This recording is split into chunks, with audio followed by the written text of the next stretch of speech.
Marcelo, buenas tardes, gracias por unirte a Caminos Ancestrales para tejer con nosotros en esta tarde de viernes.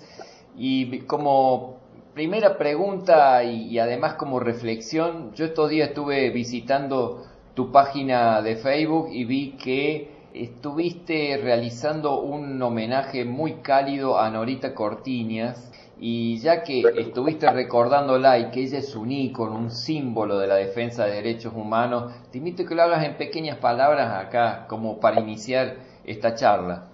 ¿Qué tal, Sergio? Sí, muy buenas tardes. Y sí, efectivamente, lo de Nora Cortiñas nos ha pegado muy fuerte a todos, ¿no? Pero bueno, creo que también hay que tomarlo como que ella tenía sus 94 años ya, que dio todo, más ya no podía seguir dando, ¿no? Un par de semanas antes de su fallecimiento tan triste para los que quedamos, ella seguía todavía grabando videos de apoyo a las tan diversas luchas, ¿no? En todo el país y fuera del país también, ¿no? Es uno de los mayores recuerdos que tengo en mi vida cuando tuve ocasión de conocerla acá en Mendoza, ¿no? Es por unas poquitas horas, ¿no? De compartir con ella y con otras compañeras y compañeros, y realmente de esos días luminosos que le quedan a uno en el recuerdo en la vida, ¿no?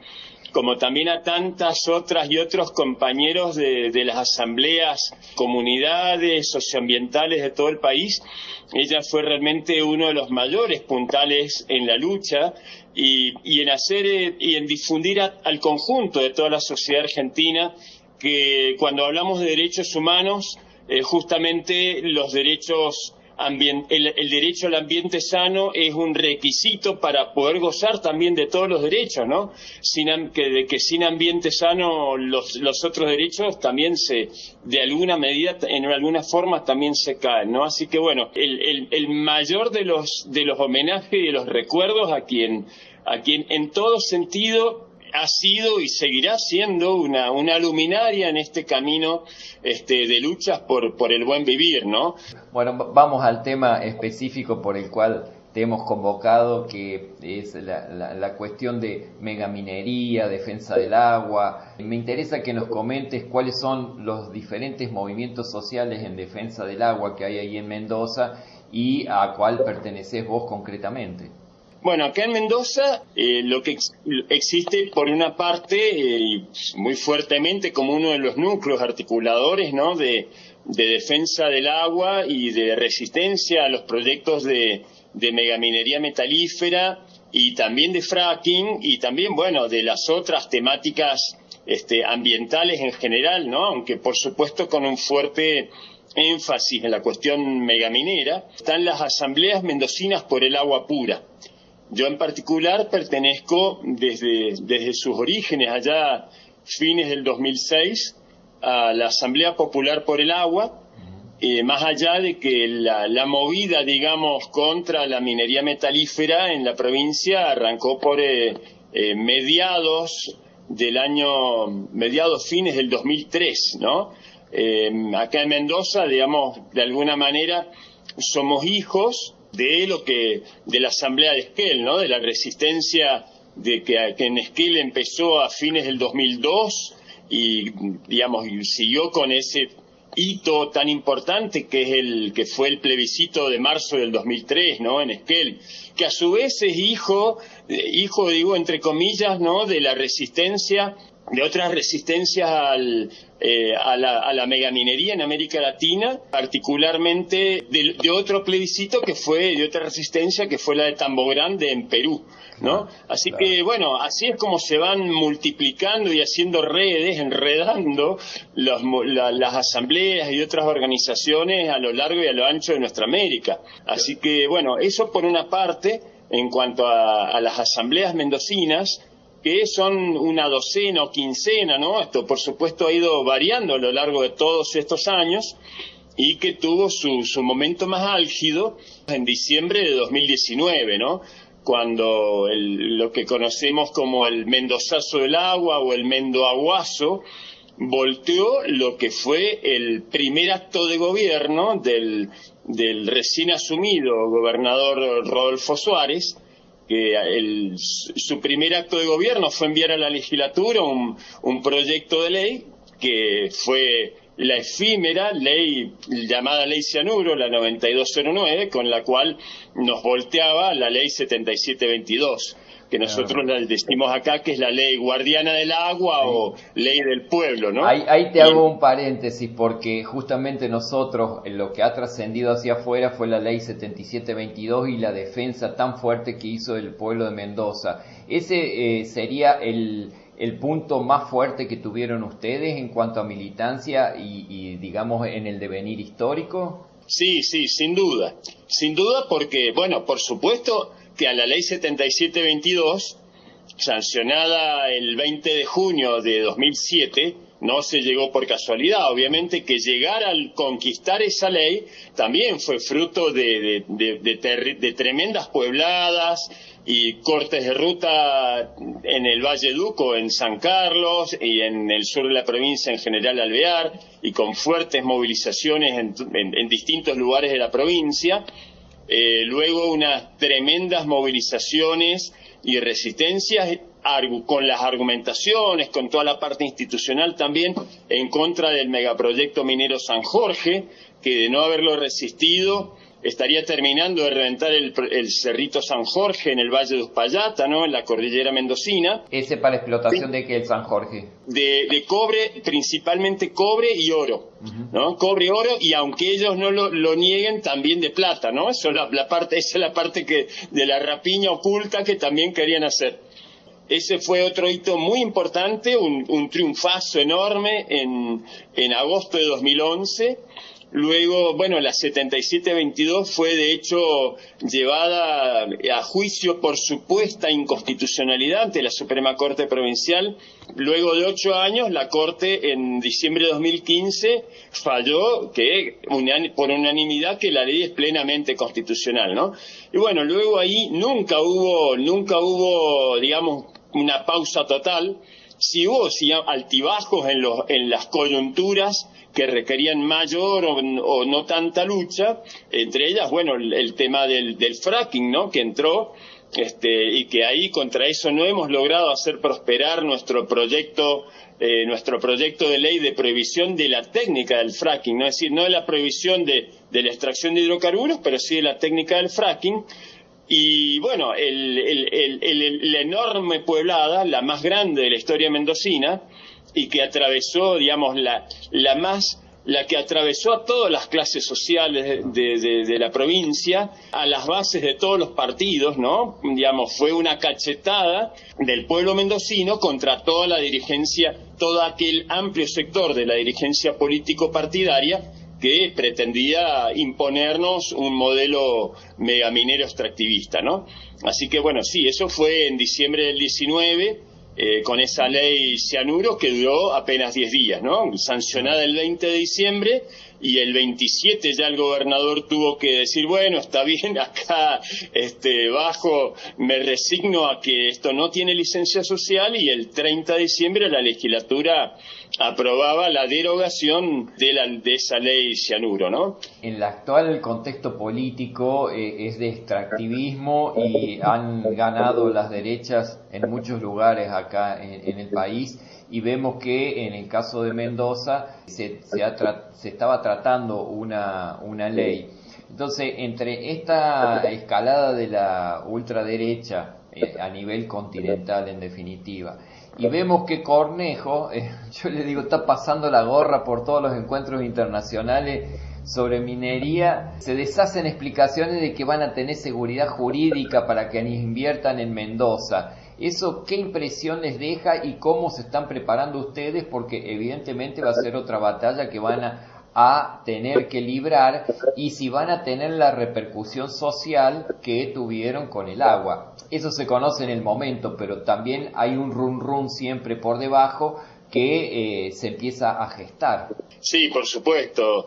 Cornejo está queriendo, digamos, ya lo fue durante su primer mandato, que de alguna manera hasta quería presentarse casi como más macrista que Macri, aunque él no sea formalmente de la Libertad Avanza, pretende ser más tan mileísta como Milei, ¿no? Y de hecho, para candidata y actual vicegobernadora, se eligió de todo el espectro político mendocino de derecha, se eligió la figura más a la derecha de todos, que es Eve Casado, ¿no? Es una figura absolutamente una de las más férreas impulsoras del modelo minero. De hecho, ella cuando hubo esta derogación de la ley Cianuro, ella persistió en sus 13 y digamos, inclusive ha colocado a familiares, por ejemplo, la mujer del director de minería la ha contratado allí en la legislatura. Hay casos, digamos, de un nepotismo prominero, ¿no? Así que, claramente, el gobierno de Cornejo, con la reforma del Código Procesal Minero y con la creación, que todavía no está formalizada, pero sí anunciada hace ya varios meses, del Distrito Minero Malargüe Occidental, donde pretenden hacer pasar con un solo expediente toda la aprobación de la exploración de todo Malargüe y no proyecto por proyecto, y otras ardides legales que realmente que vamos a ver cuando los concreten y presenten efectivamente. Bueno, vamos a tratar de cubrir, yendo a tu pregunta, por todas las vías, ¿no? Es decir, las vías institucionales, judiciales, toda la legalidad de este sistema capitalista liberal que tenemos. Bueno, en aquello que nos resulte posible lo vamos a usar, por supuesto, pero teniendo también muy claro que sin resistencia fuerte en las calles, sin un apoyo popular importante, eso tiene muy pocas posibilidades de éxito, ¿no? Tenemos claro que sin fuerza en las calles vamos a estar muy complicados. Y ciertamente que tenemos unas grandes temores o incertidumbre acerca de qué tanto apoyo podemos llegar a concitar en la necesaria resistencia que vamos a tener que hacer, ¿no? Porque es cierto que cuanto peor es la situación socioeconómica de la gente en general en la sociedad, cuanto mayor es el desempleo o los muy bajos salarios, pues más tentadores resultan los cantos de sirena de los, en realidad, escasos, porque son escasos los puestos de trabajo, muy bien pagos, pero escasos los puestos que puede generar la minería metalífera, ¿no? Y que además son más numerosos durante la fase de construcción de las minas que luego durante la operación, ¿no? Entonces, claro, en fases de construcción de una gran mina, y sí, se pueden generar algunos miles de puestos, pocos miles, pero luego en realidad es pan para hoy, hambre para mañana, porque una vez construidas las minas necesitan muy poca gente y además es mucho el potencial de destrucción de otras actividades, particularmente agrícolas, aunque no solo, aguas abajo de esos proyectos. Y lamentablemente una parte de la sociedad mendocina, y ni qué decir de la dirigencia, le importa muy poco las consecuencias negativas que puedan llegar a sufrir Neuquén y sobre todo La Pampa, Río Negro y el extremo sur de Buenos Aires de la contaminación que puedan generar megaproyectos mineros en el sur de la provincia, en la cuenca del Río Grande, que es el gran afluente del Colorado. Entonces, bueno, si pasa algo malo, bueno, los que se joden son otros, no son los agricultores mendocinos. Y esto claramente es algo absolutamente inaceptable para quienes tenemos conciencia de que los ríos no saben de fronteras políticas, como ojalá tuviéramos claro también que los pueblos no debemos tener fronteras entre nosotros, ¿no? Entre pueblos hermanos. Tal cual. Bueno, en ese sentido estuvimos viendo lo que pasó con el Atuel durante muchísimos años, ¿no? Lo que hay un gran aparato propagandístico en defensa de todas estas cosas, y sabemos que la derecha en este caso maneja muy bien los ardides comunicacionales, y como decís vos, los cantos de sirena, cuando te están ofreciendo una paga mucho más alta que cualquier comercio o cualquier actividad que hay abajo, porque ir arriba implica que a lo mejor van 15 días, vuelven 15 días a su casa. Eso pasó con la mina Veladero ahí en San Juan, tenemos ese ejemplo, donde pagaban el triple de sueldos de lo que pagaba el resto de la actividad económica. Entonces, por ahí resulta difícil oponerse a ese tipo de cuestiones cuando está tan devaluada la actividad económica y que vemos como en la actualidad la han planchado directamente a nivel nacional. Entonces, desde ese lugar, ¿hasta dónde se pueden defender los bienes comunes en este avance libertario, no solo acá en Argentina, sino en toda Latinoamérica? Sí, tal cual. Ni ellos ni nosotros la tenemos ganada de antemano. Que el escenario es más difícil que hace 5 años, pero bueno, en realidad en diciembre del 19, nosotros, digamos, porque esa ley Cianuro, ese proyecto que inclusive, a ver, Cornejo en eso es muy hábil, ¿no? Digamos, ese proyecto de ley Cianuro se veía viendo venir durante el mandato de Cornejo y pensamos que él iba a impulsar ese proyecto en la legislatura, pero al final se borró y le dejó la bombita armada para que, bueno, que Suárez hiciera cargo de ese riesgo y de esa derrota política. Y hoy, digamos, un montón de lo que sería el trabajo sucio, el más sucio, digamos, él, digamos, no se anima a hacerlo personalmente, entonces se lo delega a su vicegobernadora, ¿no? En ese sentido es tremendo. Por eso mismo es que eligió lo más a la derecha del espectro político mendocino. Bueno, hacelo vos, ¿no? Y el discurso más políticamente incorrecto, tenelo vos, aunque en realidad yo te banque plenamente y yo piense lo mismo. Respecto de las circunstancias y la coyuntura socioeconómica y política concreta y cultural de esta lucha, porque es realmente una batalla cultural en el sentido más profundo del término, ¿no? Una de las frases tan importantes que marcaron mucho aquel diciembre del 19 es la de un músico mendocino que en su un par de años antes de fallecer, ¿no? Nos dejó esa frase: Mendoza es hija del agua, ¿no? Uh-huh. Y bueno, si somos hijos del agua, pues hay que cuidarla y hay que respetarla. Y bueno, esa Mendoza hija del agua, nunca pensamos que había calado tan hondo. Nosotros en diciembre del 19 decíamos, bueno, esto ya está perdido. Y bueno, veremos qué se puede hacer, tratar de lograr que la Suprema Corte declare inconstitucional la ley Cianuro, y nunca nadie en toda Mendoza imaginó que la Pueblada iba a ser tan grande. O sea, al gobierno lo sorprendió, porque muchos de ellos, legisladores que nos decían, bueno, sí, si son los 4 pelagatos que se juntan en la parada de micro frente a la legislatura. Muchos realmente pensaban que a nosotros ya nos habían liquidado. Y es el discurso que está teniendo actualmente el gobernador, que ya están quebrando la resistencia a la megaminería. ¿Qué tanto está en lo cierto o no el gobernador? ¿O qué tanta fuerza todavía lo estemos teniendo entre la conciencia colectiva de esta Mendoza, que a pesar de una fuerte derechización de la sociedad mendocina, argentina y mundial, como bien señalás, porque es un fenómeno que nos excede ampliamente a nuestra geografía, no lo saben, creo que ni ellos ni nosotros. Ellos están necesitando y la venden muy bien como que va a ser algo que va a beneficiar a la sociedad en general, cuando sabemos ya por esa ley que no fue tumbada todavía desde el año 93-94, que dejan migajas y que dejan tierra arrasada en todo lo que es la parte de producción minera.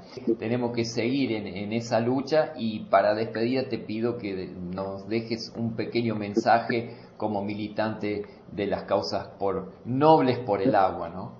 Bueno, ante todo, muchísimas gracias, Sergio, y un enorme saludo a toda la audiencia del programa, por supuesto, pero bueno, con un mensaje que tratando de ser también optimista, no derrotista, porque Mendoza es hija del agua, porque en nuestro país, digamos, retomando el inicio, Nora Cortiñas nos dejó trazado un camino muy nítido en medio de la negrura que fue la dictadura. Ellas, las madres, y entre ellas Norita, justamente supieron con perseverancia, con todo el esfuerzo y el dolor, remontarse frente a semejante panorama. Bueno, nosotros no podemos ser menos y tenemos que, justamente, nuestro compromiso, debemos ser dignos hijos, aprendices de aquella tremenda lucha que dieron Norita, las madres y las abuelas. Así que, en defensa de todos los derechos humanos,